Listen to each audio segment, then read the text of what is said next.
Good morning, everybody. I see some Swiss pilgrims over there. I'm tempted to show you what I do each morning. I come down here. See, this is a little lower down. And I get down here, just have to watch the force of gravity.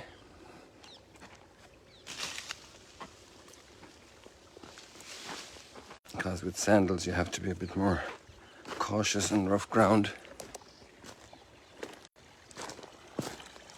Constant flow of water. Imagine the end of August. Tomorrow is the last day of August. And this water is coming in from, that's a big overflow pipe when there's really heavy rain and flooding. In the winter time, you can see all the lime that's in the water, the way it's whitening all this area here. Non-stop flowing all year round. Vegetation coming back when the water is low.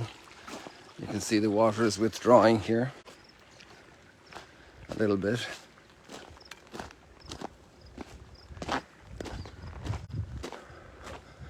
Had a nice quick swim here this morning.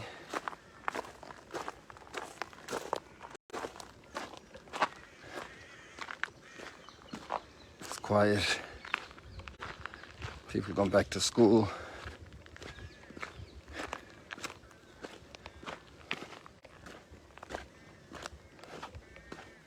So calm. Periods of calm and turbulence in life.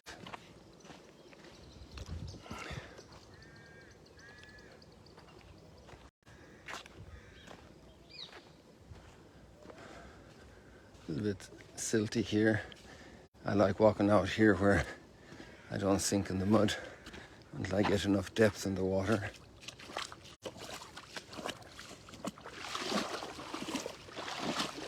Oh, there's a little fish.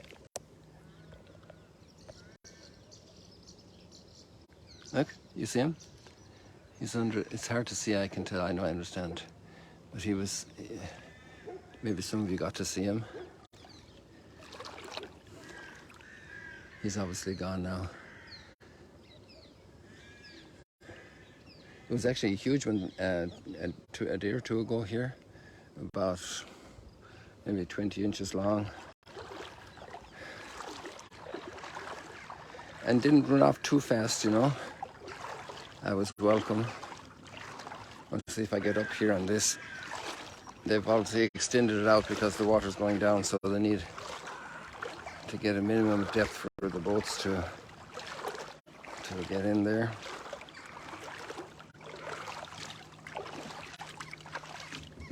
Ah, there we go.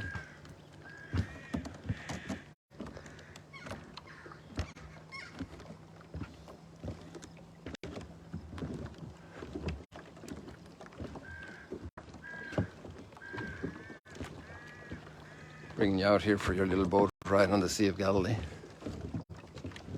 But I don't have the keys to the boat, so what are we going to do, you know?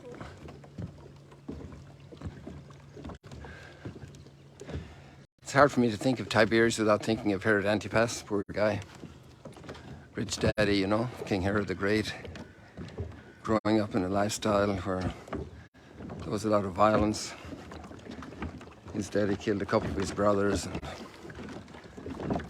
took care of his wife, sent her off to eternal life, you know, in Jericho. Growing up in a family like that, you know, we have to be careful about throwing rocks at Herod Antipas because he didn't have the best start in life that way. I met a young kid yesterday who was here with a Christian church from Illinois, and he wants to be in law enforcement. We had a great chat about people going into crime, you know, small things first, little by little, to get experience and to keep growing. It's like the spiritual life. You start opening your heart for God, and little by little it starts growing. But it was great to see a young kid going in to study criminology with the best attitude, you know, that great potential to see how you can help kids get a minimal recovery from bad experiences so that they can get a better start, a new angle on life. You know, that redemptive approach, this is coming straight out of our faith. Every human being made in the image and likeness of God and worth a chance. You know, every human being requires this chance, requires that gentleness. You know, I'm fascinated by the first reading we have again today. And yesterday's reading is even more touching. And Paul says, I nursed you like a nursing mother takes care of little babies with tenderness and affection. So much did I love you.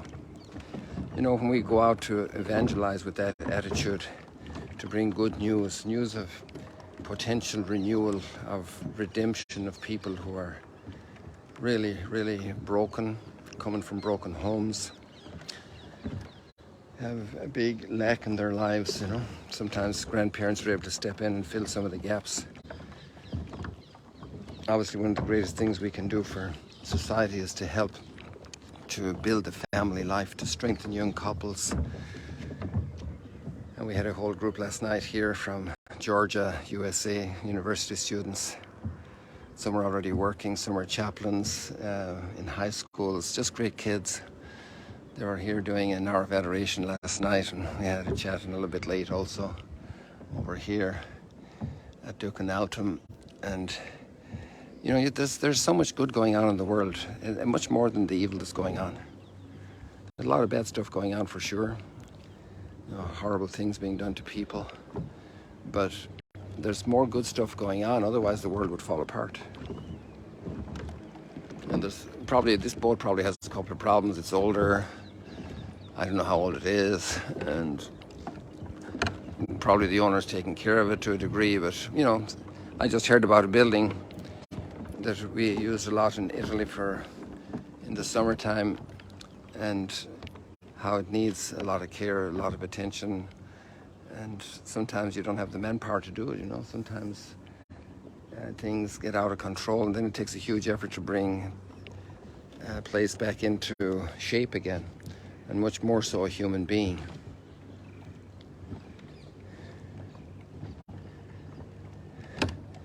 So I really encourage you to read those readings yesterday and today. It's like the oldest Christian writing ever, and the first letter to the Thessalonians.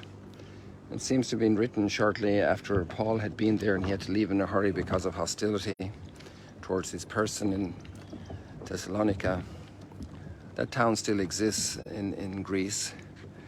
It was a major town in the Roman Empire at the time. And Paul is there sowing the first seeds of the gospel. And doing it with that love, with that care, with that tenderness. And today it continues, you know, we're still in chapter 2. And he says how, you recall how, brothers and sisters, our toil and our drudgery, working night and day in order not to burden any of you. He was a tent maker. And he labored so they wouldn't have to support him. Isn't this beautiful, the reflection of the clouds here in the lake?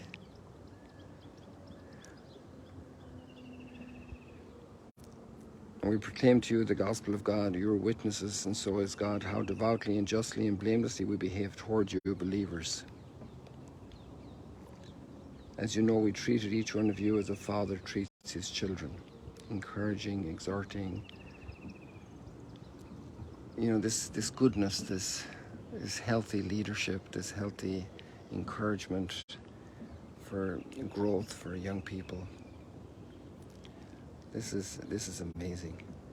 This is and there's so many people doing it. You know, it's great to see all the local families staying here for a few days in the summertime, come to swim, and they bring a lot of little kids and strollers, and some of them are even too small for a stroller almost, and some of them are 3 or 4, 5, 6, 7, 8, 10. And they're running around and playing, and all the love that goes into them. You see mom taking her little girl around, she's just about walking, and she's showing her the food, lifting her up to see the counter, and saying there's this and there's this and this tastes like this, what would you like, you know? And it's just the nourishment and development of the person, the encouragement, bringing the person out, calling the person out into reality, into growth, into development. All the work that's put into every child by parents. Also, sometimes they have very tough conditions. Maybe if there's an addicted spouse to whatever, if there's financial problems, making ends meet, not easily done sometimes, and raising the child and giving it so much love, And so we have that text from yesterday. Maybe I'll just go back there and look at it, because I really liked it a lot, and I didn't talk about that. Oh, I'm out of juice here. My connection isn't alive. So you'll just take it.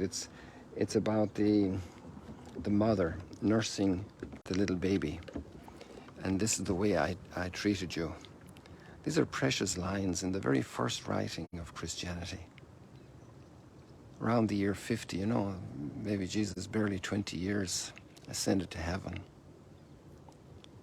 And the communities are growing, spreading across the Roman Empire.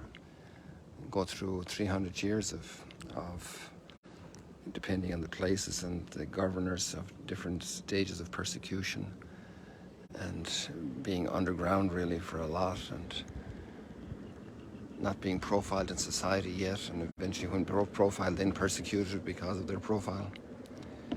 And so it grew. Go back to this first letter. What inspiration is there for us? Sometimes we get annoyed, or our patience runs short for certain situations, certain politicians. We have no idea where they're coming from. We have no idea where King Herod Antipas was coming from, We don't often think about that. We just think about that raw deal he gave to John the Baptist yesterday and his brokenness. But what chance did he have to grow? What chance did he have? He had a conscience, of course, God's grace knocking at his door, but a lot of bad precedents. And precedent makes a big impact. I might as well continue and do the 360 for you.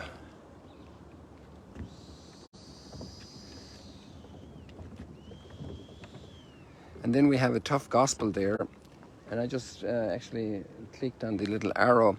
When you're in the text there and the link that you have that I give you, if you touch the biblical quotation for the reading, it takes you actually to the Bible with the full chapter, because as I've often explained, those passages are short snippets, and you can hit that quotation, let's say Matthew 23 and the verses corresponding, but it takes you back to the chapter at the point that you're reading. But then you can scroll up and down that chapter, and then you just have to hit the reverse button and you go back to your text. So it's a very, very well done tool, that link for entering into the scriptures. And the reason I'm suggesting that now is in the case of the gospel reading, like yesterday. Well, yesterday we had a different one because of John the Baptist, but I think the day before we had some, but or maybe I was just reading from the Missal. But there's chapter 23 is a very tough treatment of Pharisees and scribes, in Matthew's gospel, and very critical. And then there's a whole context for that, and it's not just the context of the scriptures, of the previous scriptures, of their experience with Jesus. It's also the context of their situation now. And if Matthew's gospel, let's say, is written, I don't know, around 70 or whenever, before or after, obviously it was being formed early in the oral traditions from the beginning. But they're living in a concrete community context, and the notes that are there to Matthew 23 in that biblical text that you go back to with that arrow, or with that hitting on the quotation, are very helpful. They give you some more perspective on Matthew writing the gospel and the community that he was operating in. And it's also nice for me, at least one of the joys I had this morning thinking about this was that there's a lot of maturing of understanding of the scriptures as scholarship progresses. Scholarship also has come through its rocky roads in the last 150 years in biblical studies. But there's a lot of great gain and serene gain of understanding of the scriptures and the context. And that helps us to process phrases that seem very harsh. And there's no doubt that there's major tension in the community with the struggle of the Jewish Christians, all the Jewish people who joined the faith, and then the struggle about the Mosaic law, and then also the potential for all of us to be Pharisaical. And that's a big challenge, because we can all adhere more to form than to the content, and give emphasis to little things instead of the more important things. So I encourage you to look at that. It'll be very helpful for you.